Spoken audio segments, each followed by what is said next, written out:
From Pacifica, this is Democracy Now! We all know that this is a crisis that needs an urgent political solution, but in the absence of that solution, we need to do all we can on the humanitarian side to support the people of Syria. It's the second anniversary of the Syrian uprising against Bashar al-Assad. Over 70,000 people have died. More than 1 million have become refugees. There's no end in sight to the fighting. France is now pushing for the EU to lift an embargo to arm the rebels. This comes as new reports of Saudis joining the rebel fight inside Syria. Then a rape survivor speaks out on Fox News.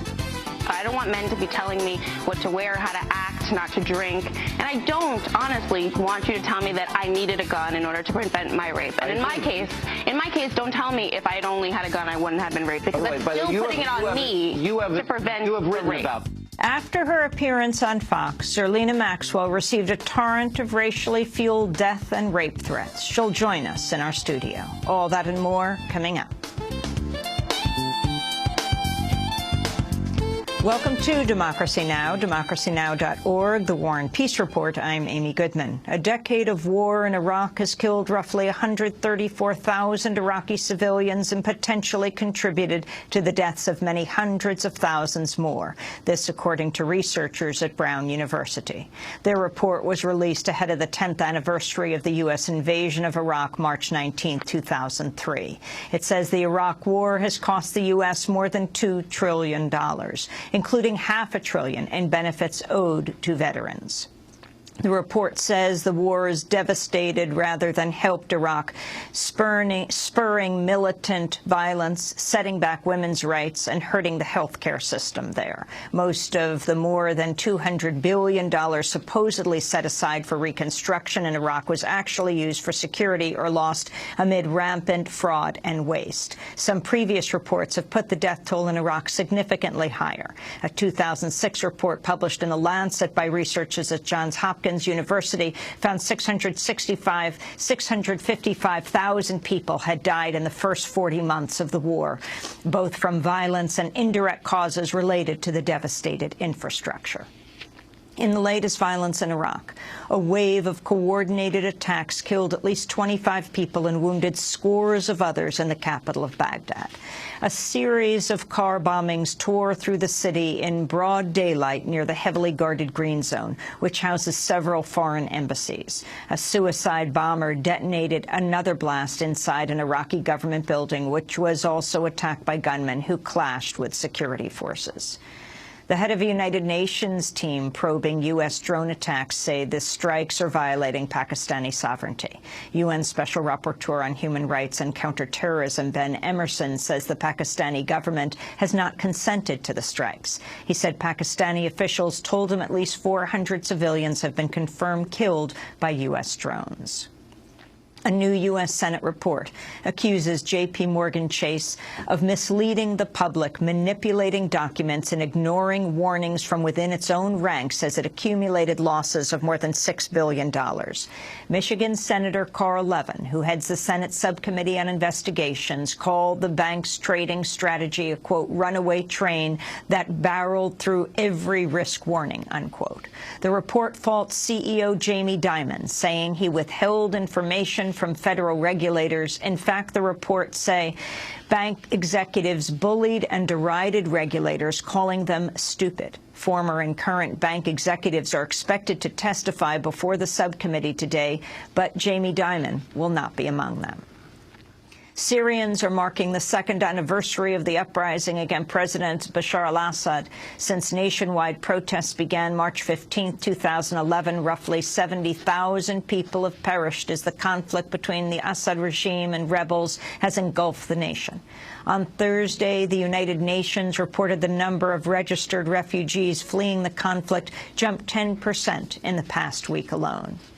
France is calling on European leaders to lift an arms embargo to allow for the supplying of weapons to Syrian rebels. Britain's joining France in lobbying against the embargo during a summit of European Union leaders in Brussels. French President François Hollande spoke on Thursday. Nous souhaitons que We want the Europeans to lift the embargo on the weapons. This does not mean that we want to go towards total war. We believe a political transition must be the solution to Syria. But since we have to put pressure on and show we are ready to support the opposition, we have to go that far. That is what I will tell my European colleagues. We'll have more on the conflict in Syria after headlines. The U.S. Director of National Intelligence, James Clapper, confirmed this week Iran has not decided to develop a nuclear weapon and that it would be unable to do so secretly. Testifying before the Senate, Clapper said Iran could not divert safeguarded material to produce weapons-grade uranium without it being discovered. Despite Clapper's statements, President Obama raised the prospect of Iran developing a nuclear weapon during an interview Thursday with an Israeli television station ahead of his visit to Israel next week. There's a window, not an infinite period of time, but a window of time where we can resolve this diplomatically, and that it is in all of our interests, Israel, the United States, the world, and Iran's, if we can resolve this diplomatically. Now, we think that it would take over a year or so for Iran to actually develop a nuclear weapon, but obviously we don't want to cut it too close. And what we're going to be doing is to continue to engage internationally with Iran, understanding that we've set up the toughest sanctions ever. It's having a significant effect. Dozens of people were wounded in Bahrain Thursday as protesters marked the second anniversary of the Saudi-led intervention that helped crush the pro-democracy uprising. Clashes erupted around the capital, Manama, with police firing stun grenades and tear gas at protesters who burned tires and threw Molotov cocktails. Bahrainis have defied a ban on demonstrations despite a brutal government crackdown. Bahrain houses the U.S. Navy's Fifth Fleet and is a key U.S. ally in the Gulf. Michigan Governor Rick Snyder has chosen an emergency manager to take control of the capital, Detroit, during its fiscal crisis. In a controversial move seen by many as undemocratic, the city's leadership will now cede broad powers to Kevin Orr, a lawyer who handled Chrysler's bankruptcy and restructuring process in 2009. Orr's salary will be $275,000, almost all of it paid by the state. Emergency management decrees have disproportionately affected people of color in Michigan. Half the state's African-American population now lives under unelected leadership.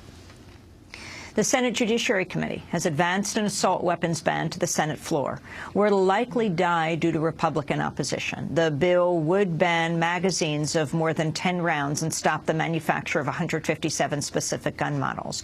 More than half of mass shooters in the United States have used weapons that would be banned under the bill, this according to Mother Jones. Police in upstate New York, meanwhile, have killed a man suspected of shooting 4 people dead and wounding 2 others during a shooting spree at a barber shop and car wash. Officers traced the suspect, Kurt Myers, to an abandoned commercial building in the village of Herkimer, New York. State Police Superintendent Joseph D'Amico described what happened Thursday.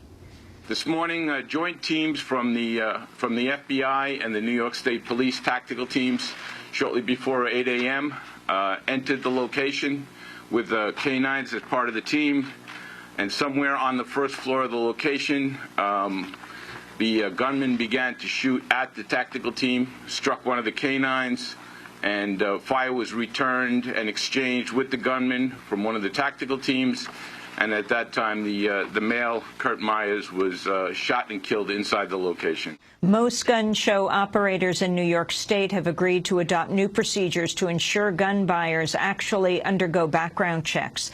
The move comes after undercover agents from the state attorney general's office purchased weapons, including 3 AR-15s, like the one used in the Newtown massacre, without undergoing any screening. The agents were able to purchase guns even after confessing to buyers they had protection orders against them, meaning they would have failed a background check. A vigil and protest march was held for a 4th night in a row in the New York City borough of Brooklyn to condemn the police killing of 16-year-old Kimani Gray. Kimani was shot dead by plainclothes police officers who claimed he had a gun. His mother, Carol Gray, spoke at a news conference. I'm still waiting for Kimani to come home. And today, I'm asking for justice. And I'm asking why. Why was Kimani being murdered and slaughtered? Why was Kimani begging for his life? Why was Kimani saying, "You got me, I'm down, don't shoot no more"? Why was Kimani saying that if Kimani had a weapon to point at an officer? New report from the Interior Department says Shell failed to adequately oversee contractors who were central to its botched oil drilling efforts in the Arctic. Shell had already announced it would not drill in the Arctic this year after mishaps on its rigs, one of which ran aground off Alaska. Interior Secretary Ken Salazar said, quote, Shell screwed up in 2012. He said Shell will need to present a plan showing it's better prepared for Arctic conditions before it can resume drilling there. Researchers in Mexico say the use of genetically modified crops has fueled a historic decline in the population of migrating monarch butterflies.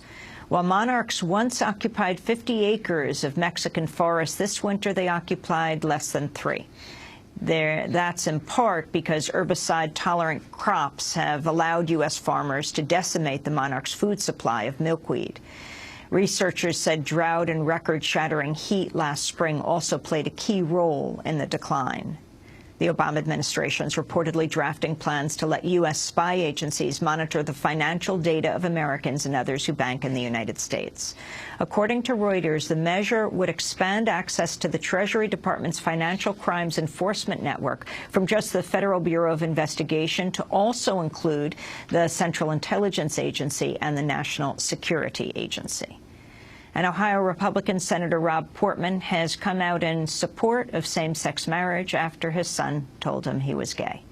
Senator Portman was a leading contender for Mitt Romney's running mate on the 2012 presidential ticket and a sponsor of the Defense of Marriage Act, which defines marriage as between a man and a woman. Portman told CNN his son first came out to him in 2011.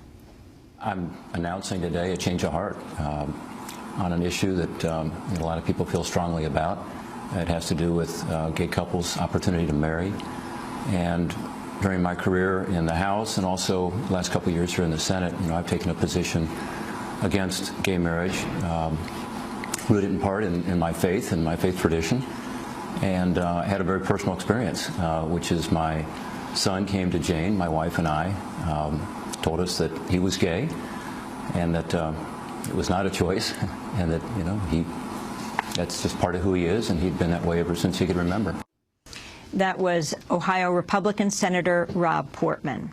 And a correction, Detroit is not the capital of Michigan, Lansing is. And those are some of the headlines. This is Democracy Now!, democracynow.org, The War and Peace Report. I'm Amy Goodman. And I'm Juan Gonzalez. Welcome to all of our listeners and viewers around the country and around the world.